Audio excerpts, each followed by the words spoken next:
Bismillahirrahmanirrahim. Apa khabar orang-orang Sabah? Well, hari ini telah masuk hari kedua kempen dengan pelbagai cara dan kaedah lah, masing-masing menggunakan kreativiti masing-masing lah kan, macam mana mau memenangi hati orang Sabah. Saya juga selalu berpesan pada diri sendiri dan juga kawan-kawan supaya kita berkempen lah dengan sopan, berkempen lah dengan penuh fakta dan juga data. Sebelum saya teruskan, mari kita sama-sama saksikan video ini. Tuan-tuan, saya dulu adalah pegawai khas di pejabat timbalan Perdana Menteri Datuk Seri Dr. Wan Aliza Wan Ismail. Jadi saya tahu apa yang berlaku. Datuk Seri Syafrini busy. Dia tidak mau diteruskan ini Pan Borneo. Tapi dia tidak mampu. Kenapa dia tidak mau mengaku ini Pan Borneo diteruskan? Kenapa dia tidak mau teruskan Pan Borneo? Sebab dia mau tukar syarikat-syarikat yang terlibat ini. Dia tidak mau ini syarikat meneruskan projek pembinaan ini. Lalu dia pujuk, dia desak, balik-balik jumpa Lim Guan Eng, minta tukar, kasih berhenti, kasih stop, tukar itu company. Lim Guan Eng kata apa? 6 mata. Lim Guan Eng, Ketua Menteri Sabah, Datuk Seri Sugiharto, dan Premier Ketua Menteri Sarawak, belum lagi Premier masa itu, Abang Jo. Apa kata Lim Guan Eng dalam 4 mata ini? Saya, kalau tidak desakan Ketua Menteri Sabah, saya tidak mau berhentikan projek Pan Borneo. Sebab projek ini penting untuk rakyat. Kenapa bisa mau berhenti? Tapi oleh desakan daripada Ketua Menteri Sabah, saya ikut. Terhenti. Bila stop, dia diberi partner yang disediakan kerajaan tadi sebagai kaedah untuk mempercepatkan projek ini, maka tergendala 2 tahun. Kenapa boleh 2 tahun?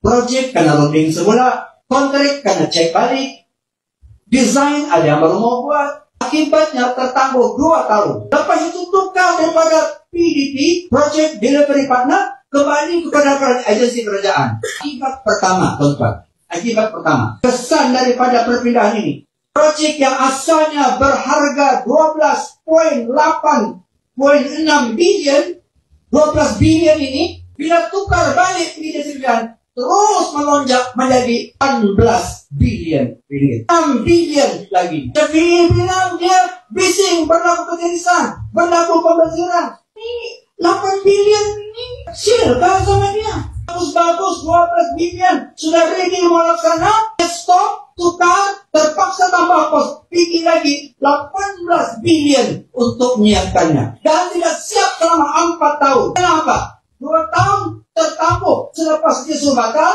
tahun lagi tertangguh karena COVID-19. Bila Pan Borneo aktif balik, bila kerajaan JRS dan PH menguasai kerajaan negeri Sabah, kita mulai kembali projek Pan Borneo.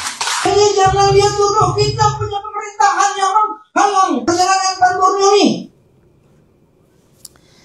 Wow, bukan main tuduhan. Tetapi saya tertanya-tanya juga atas dasar apa, atas sumber mana, dokumen mana yang dirujuk dengan tuduhan-tuduhan seperti ini nih sebenarnya. Kalau ada dokumen yang sahih, bukti yang sahih, saya percaya saya dan juga ramai orang-orang Sabah juga kita pun mau baca dokumen-dokumen tersebut. Baik, saya akan terus jawab kepada tuduhan-tuduhan ini berdasarkan 3 dokumen rasmi yang sah. Dokumen pertama adalah Laporan Ketua Audit Negara 2019 Siri 1.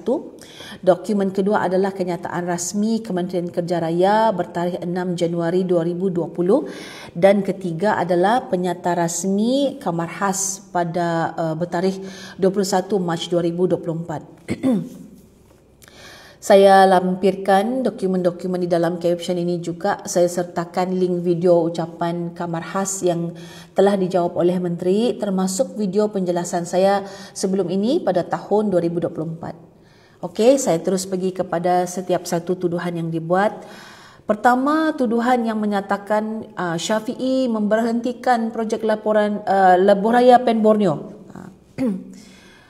Fakta pertama, projek ini tidak pernah diberhentikan selepas bertukar kerajaan pada tahun 2018, di mana bukti dia ada dalam Penyata Rasmi Parlimen.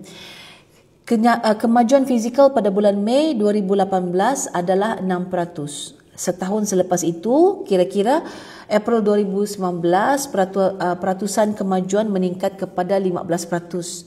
So ini membuktikan kerja-kerja telah berlaku di sana dan kemajuan bertambah sebanyak 9% dalam tempoh tersebut dan bukannya pun diberhentikan.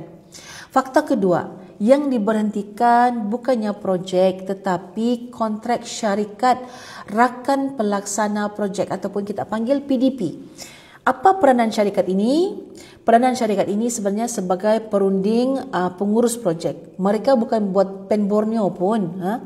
Bila kontrak mereka ditamatkan, iaitu pada bulan September 2019, dan soalan penting ini, berapakah kemajuan fizikal projek PEN Borneo sewaktu PDP ini ditamatkan? 12.8% berbanding sepatutnya dalam jadual 41.9%. Saya ulang, dari April 2016 sejak PDP dilantik hinggalah September 2019, kemajuan PEN Borneo Sabah hanyalah 12.8% berbanding 41.9%. Bagaimana pula dengan Sarawak? Ketika PDP ditamatkan di Sarawak, kemajuan fizikal LPB ataupun Lebuh Raya PEN Borneo Sarawak adalah pada kadar 44.21% berbanding 47%. Jadi, nampak kan perbezaan dia di sini? Sekarang kita pergi kepada soalan seterusnya. Mengapa ini PDP ditamatkan dan siapa punya kuasa untuk menamatkan PDP? Semuanya ada dijawab dan dilaporkan di dalam laporan Ketua Audit Negara. Sebelum saya pergi mengapa ditamatkan, kita harus kenal pasti dahulu siapa yang berkuasa untuk menamatkan PDP. Jawapan dia adalah Kerajaan Persekutuan. Mengapa Kerajaan Persekutuan? Kerana ini adalah projek Kerajaan Persekutuan. Siapa Menteri Keuangan? Siapa Menteri Kerja Raya waktu itu? Seterusnya, mengapa ditamatkan? Rujuk laporan Ketua Audit Negara, PDP ditamatkan disebabkan pertama, atas sebab kepentingan negara, ya. Kedua, projek PEN Borneo di Sabah di bawah pengurusan PDP mengalami kelewatan serius, iaitu hanya 12.8% kemajuan fizikal berbanding yang sepatutnya dalam jadual 41.9%. Daripada 11 pakej kerja, 9 pakej telah lewat jadual. Ketiga, ini akan menjawab mengapa berlaku kelewatan hampir semua pakej PEN Borneo Sabah, iaitu kelemahan dan kegagalan tadbir urus PDP. Daripada 10 syarikat yang disyorkan oleh PDP, kesemua mereka tidak memenuhi syarat kelayakan minimum tender. Apa nama syarikat-syarikat yang dapat kerja-kerja ini? Nah kan? Sudahlah PDP ini mengesyorkan syarikat yang tidak layak, kerja-kerja di lapangan juga ketinggalan berbanding jadual sebenar. Ya. PDP ini juga ada kaitan langsung dengan pemimpin politik yang berkuasa di Sabah ketika itu. Ini fakta. Dan apa yang lebih menghairankan saya apabila Kerajaan Persekutuan ketika itu membuat keputusan demi memastikan tadbir urus baik, menekankan integriti dan tata kelola, tindakan ini dipersoal dan difitnah pula. Dan yang tuduh tu pula adalah daripada parti yang terpaling menekankan isu tadbir urus dan integriti. Entahlah. Seterusnya, apa lagi yang dituduh? Syafiee mahu tukar syarikat-syarikat kontraktor ini. Apakah fakta sebenar? Dokumen rasmi laporan Ketua Audit Negara dan penyata rasmi Parlimen menyangkal tuduhan fitnah ini. Selepas PDP ditamatkan, Kerajaan Persekutuan telah mengekalkan dan melantik semula kesemua 11 kontraktor pakej kerja WPC sedia ada yang sama untuk meneruskan kerja. Ini fakta. Apa lagi yang dituduh? Syafiee menyebabkan kelewatan 2 tahun. Syafiee. Semualah masalah di Sabah ini konon salah Syafiee. Jadi apa fakta sebenarnya? Projek ini sudah pun lewat dengan serius sebelum PDP ini ditamatkan oleh Kerajaan Persekutuan. Mei 2018, kemajuan projek hanyalah 6% siap. September 2019, 12.8% siap. Laporan Ketua Audit menyebut dengan terang bahawa kelewatan ini berpunca daripada kegagalan tadbir urus dan pengurusan PDP. Apa yang audit cakap? Lantik kontraktor yang tidak layak, kegagalan PDP mengambil alih kerja walaupun kontraktor gagal berfungsi. Dan audit juga cakap proses pengambilan tanah tidak dilaksanakan dengan cekap. Itu yang menyebabkan jadual pelaksanaan kerja kontraktor ini terjejas. Nah, masih lagi kita kasih salat Syafi'i kah? Orang Sabah, ini fakta. Tuduhan seterusnya adalah mengenai kos melonjak dari 12.8 bilion kepada 18 bilion akibat penamatan PDP. Siap gambarkan lagi seolah-olah Syafi'i lah telah mengambil keuntungan daripada perbezaan kos tersebut. Saya doakanlah saudara ini diberikan hidayah dan kesihatan oleh Allah Subhanahu Wa Taala. Adakah benar dakwaan saudara ini?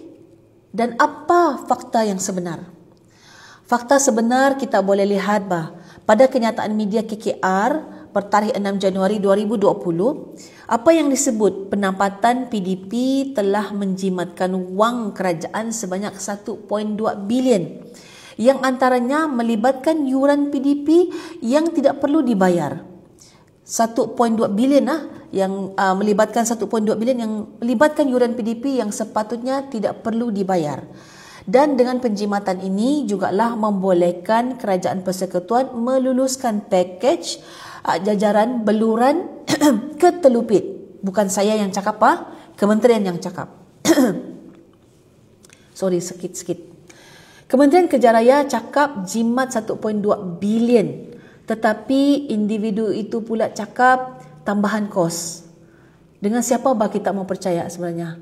Orang Sabah nilaikanlah. Satu lagi, memandangkan ini projek persekutuan, kos pun daripada Kerajaan Persekutuan yang akan memohon dan meluluskan harga tambahan kalau ada sekalipun adalah Kerajaan Persekutuan adalah yang akan meluluskan adalah Menteri Kerja Raya dan Menteri Keuangan pada ketika itu. Jadi apalah kaitan dia dengan kerajaan negeri dan apalah kaitan dengan Syafi'i? Sekali lagi, ini fakta. Untuk saya rumuskan, saya tidak nafikan pertukaran dari kaedah PDP kepada kaedah konvensional yang memberikan kesan selama 4 bulan daripada bulan September ke bulan Disember 2019 To be fair kan. Namun perlu diingat itu hanyalah satu daripada 6 faktor kelewatan projek ini.